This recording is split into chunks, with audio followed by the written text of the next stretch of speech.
Shalom, tahukah saudara bahwa kita tengah hidup di era yang para ahli sebut sebagai era postmodern, di mana era ini sangat dipengaruhi oleh pandangan postmodernisme yang mempengaruhi cara pandang khususnya generasi muda saat ini, bahkan mempengaruhi cara mereka memandang kehidupan spiritual.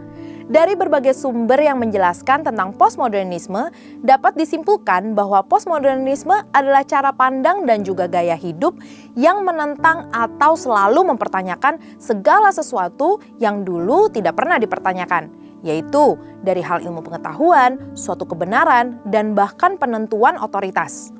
Pandangan ini umumnya bersifat skeptis dan lebih memprioritaskan pengalaman dan perasaan pribadi. Contohnya, mereka berpendapat bahwa kebenaran itu ada tapi tidak bersifat absolut, melainkan tergantung pengalaman dan perasaan tiap orang. Hal ini sangat berpengaruh terhadap pandangan mereka dalam berbagai hal. Dalam kekristenan sendiri, pandangan postmodernisme biasanya juga mempertanyakan hal-hal seperti bukti Tuhan ada atau tidak, apakah Alkitab adalah sumber yang valid atau tidak, pertanyaan mengenai kalau Tuhan itu baik, kenapa ada kejahatan, atau apakah suatu dosa masih relevan ketika banyak orang melakukannya dan akhirnya dianggap normal.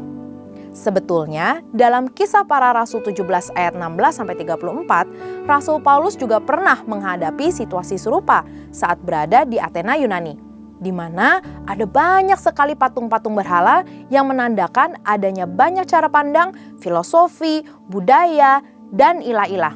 Tidak heran jika Paulus dan rekan-rekannya ditertawakan dan dianggap membual saat membagikan Injil dan berita tentang Kristus. Namun, di balik itu ada rasa penasaran dan kehausan untuk tahu lebih lanjut dari apa yang diajarkan Paulus, sehingga Paulus mendapatkan kesempatan emas, yaitu diundang untuk berbicara di sidang Areopagus, tempat di mana siapapun bebas untuk berbicara dan berpendapat. Paulus menggunakan kesempatan tersebut untuk memberitakan kebenaran yang akhirnya membuat beberapa orang Athena menjadi percaya kepada Tuhan, bahkan bergabung dalam persekutuan orang percaya. Sebagai orang percaya, apa saja yang dapat kita pelajari dan lakukan dari pengalaman Paulus di era postmodern ini? Yang pertama, pentingnya memiliki kepekaan akan kondisi kerohanian yang terjadi di era ini. Dipenuhi Roh Kudus membuat Paulus menjadi selalu peka dan tidak tinggal diam saat melihat jiwa-jiwa disesatkan oleh ilah-ilah dan pandangan yang tidak benar. Kita pun perlu dipenuhi Roh Kudus untuk bisa cermat dan peka akan kondisi kerohanian di era postmodern ini, di mana banyak orang tidak percaya akan Tuhan dan kebenarannya, atau sekedar percaya adanya kekuatan ilahi yang lebih besar dari manusia, tapi sosok tersebut bukanlah Tuhan yang benar. Dari situlah kita bisa memakai peluang yang ada untuk membicarakan tentang Tuhan, kebenaran, dan firman-Nya. Yang kedua, siap dan terbuka untuk berdiskusi mengenai Kristus dan Injil keselamatan. Keterbukaan untuk berargumentasi dan berpendapat bisa menjadi cara untuk memulai diskusi di era postmodern ini. Generasi di era ini sangat terbuka dan kritis akan segala hal, serta tidak mudah menerima sesuatu begitu saja. Namun, hal ini dapat kita gunakan untuk berdiskusi, menjelaskan tentang Kristus dan kebenarannya. Sama seperti Paulus yang memakai kesempatan yang ada untuk membuka ruang guna bertukar pikiran, mulai dari orang Yahudi, non-Yahudi, bahkan dengan para filsuf. Ia memberikan alasan dan argumentasi yang tepat dalam menyampaikan kebenaran dan Injil keselamatan, serta menyerukan pertobatan.